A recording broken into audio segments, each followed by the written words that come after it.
Good morning. Do a little reading from the Fifth Agreement. I think it's appropriate. It kind of aligns with some of the things I've been discussing the past week about what I've been personally experiencing and going through, and just where I feel like I'm headed. So I wanted to kind of just pick up on the next chapter here and read a little bit for you. Plus, it's a video. I haven't walked yet this morning. After I make this video, I'm probably going to go for a walk and try to sort some thoughts out. So I may have another video to make later, just sharing some different perspectives and things. I'm really not sure yet. But let's see. I hope you're all doing all right. And this is chapter 3 from the Fifth Agreement. The story of you. The first agreement. Be impeccable with your word. For thousands of years, humans have tried to understand the universe, nature, and mainly human nature. It's amazing to observe humans in action all around the world, in all the different places and cultures that exist on this beautiful planet Earth. Humans make a lot of effort to understand, but in doing so, we also make a lot of assumptions. As artists, we distort the truth and create the most amazing theories. We create entire philosophies and the most amazing religions. We create stories and superstitions about everything, including ourselves. And this is exactly the main point. We create them. I think I shared yesterday a thought that I'd had about if I'm not tapping into the source of creation, then I'm just imitating.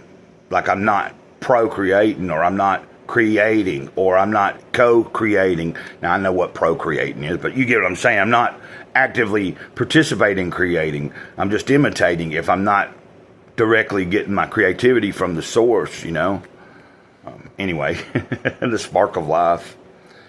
Humans are born with the power of creation, and we are constantly creating stories with the words that we learned. Every one of us uses the word to form our opinions, to express our point of view. Countless events are happening all around us, and using the attention, we have the capacity to put all these events together in a story. We create the story of our own life, the story of our family, the story of our community, the story of our country, the story of humanity, the story of the entire world.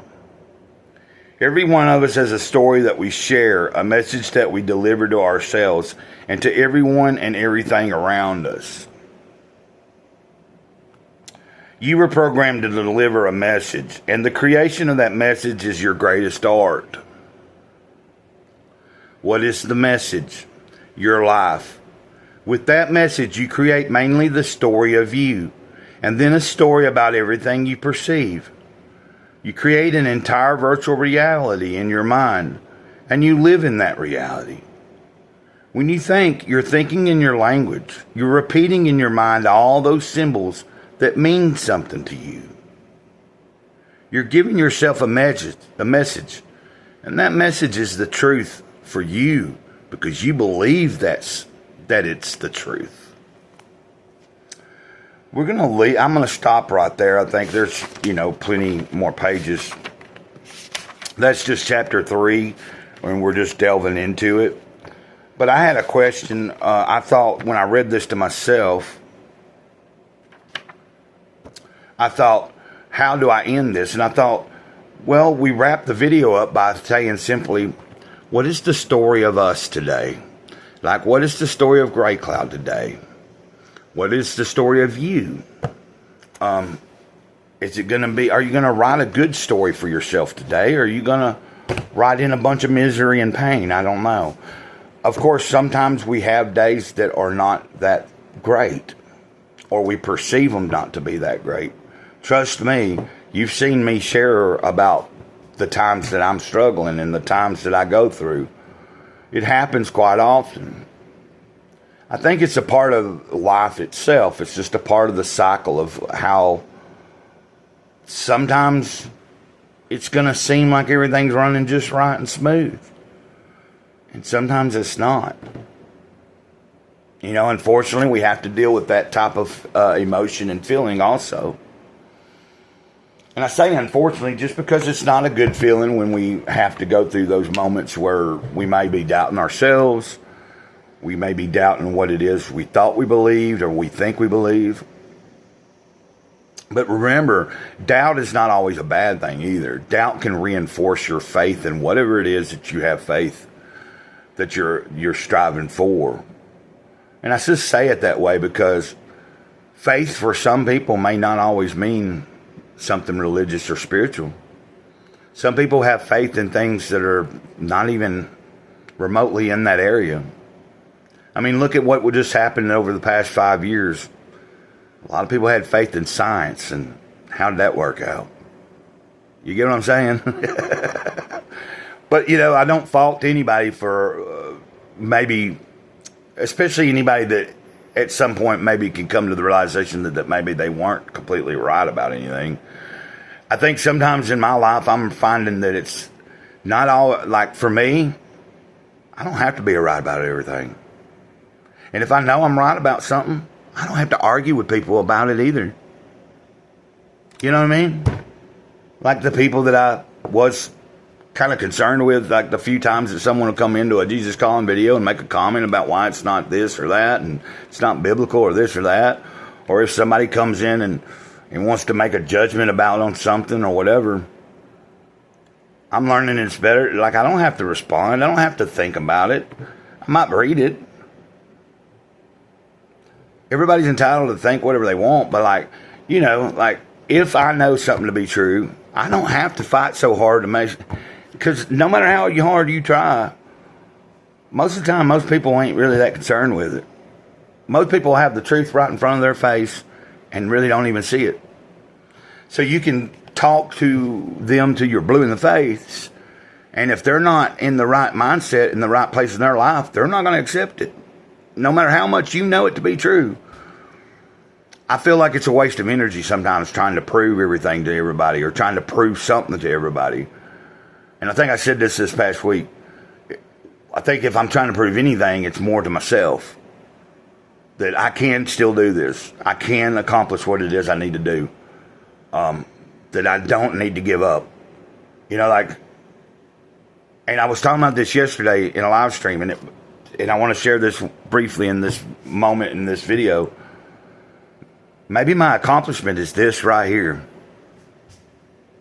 In front of a camera making a video. Maybe this is the accomplishment that I was born to accomplish. Something as simple as just breathing, maybe. Maybe just breathing for the day is my accomplishment. Maybe my accomplishment is accepting that some of this is just the way it is.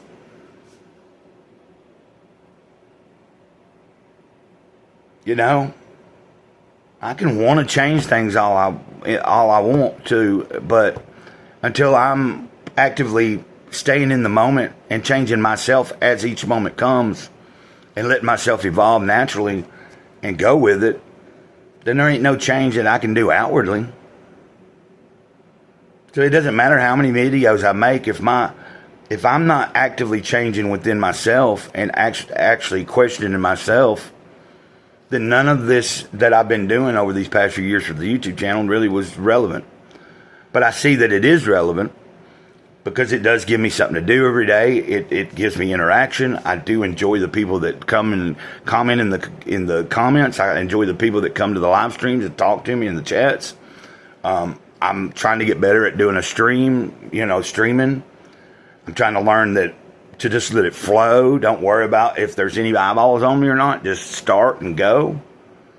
I feel in the past week that the Spirit's really just kind of like gave me this new way of looking at things. And I don't know why all of a sudden it's this way.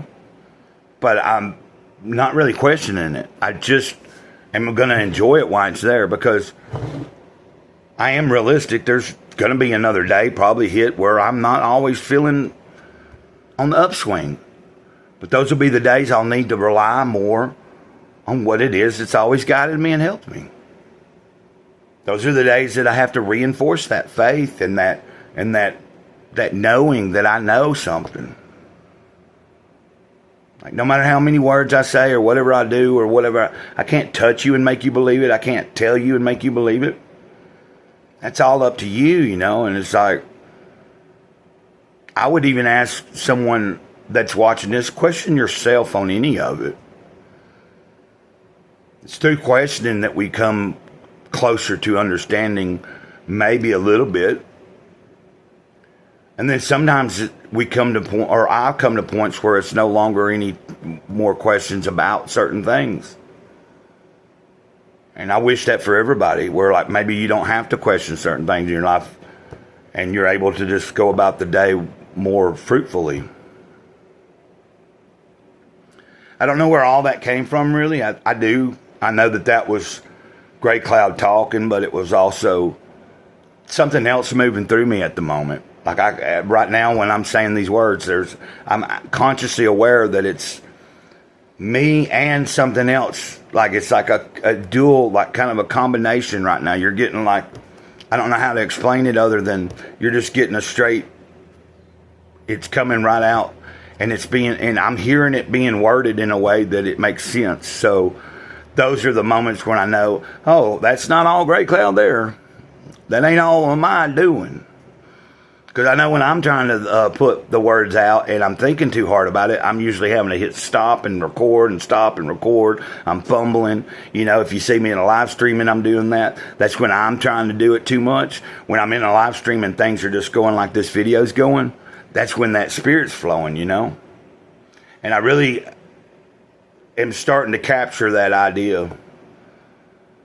Maybe this is the accomplishment. Just living. Living for this day only. That's what I'm going to try to do, and that's how I'm going to try to write the story of Gray Cloud today. This solely on this day, this moment. And experience whatever I can, even if that's the most mundane day that I've ever had. It'll still be my mundane experience. Y'all have a good day. Until next time, Mr. Gray Cloud, Sage of the Eternal Moment. Over and out. Ditto.